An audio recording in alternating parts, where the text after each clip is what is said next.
Hey everybody, it's Karen and Patch from So Creative, and today we're going to talk about mitering corners. So if Patch will let me stop rubbing his ear, let's talk. I wanted to show you a quilt that I had done recently with a border fabric. When you use a border fabric, you definitely want to miter the corners because you want the pattern to go around the corner and connect beautifully. So how are you going to do that?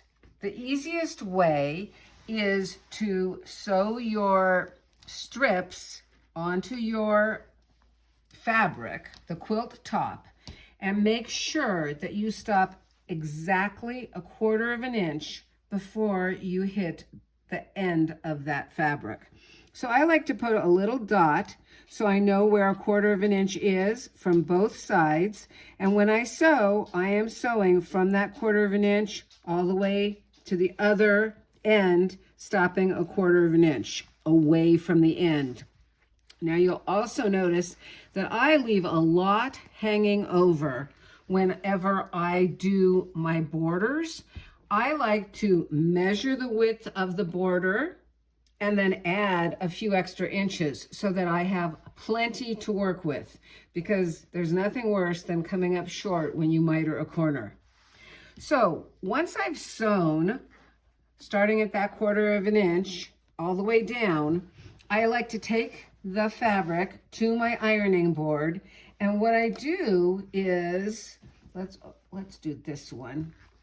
I lay it really nice and flat, and then I take the other one and I keep folding it so that the fabrics are right sides together, and I can see that I have the exact miter that I want.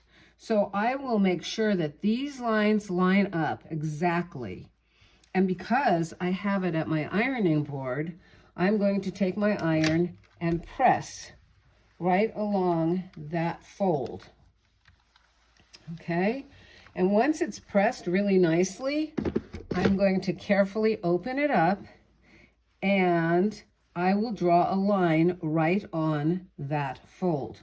So this is going to be my sewing line, and I'm going to take my ruler, and you could use a regular pen. I like to use a pen that does wash away, just in case I don't get it right. I'm starting right at that 1/4 inch mark, and I'm drawing a line. So after that, I'm going to pin it. And somewhere I had some pins. Of course, now they're gone. But I like to use flower head pins a lot for this kind of thing, but I don't have them right now, so I'm just going to stick a pin right in here. And I just make sure that as I'm pinning along here, that these stay exactly where I had them.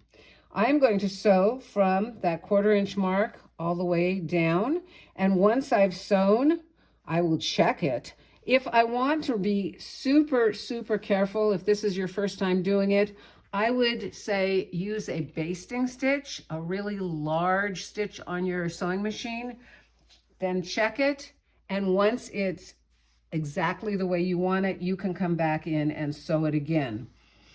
After I have sewn, I'm going to trim the edges, and I'll show you this one.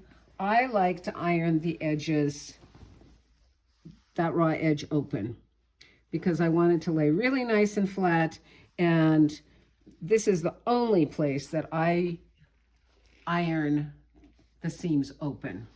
So that's my quick trick for how to do mitered corners. You can see that they all come out really nicely. This will make a nice lap quilt or a table topper. I haven't decided, but I do love the fabric, and I love it when the miters come out perfect.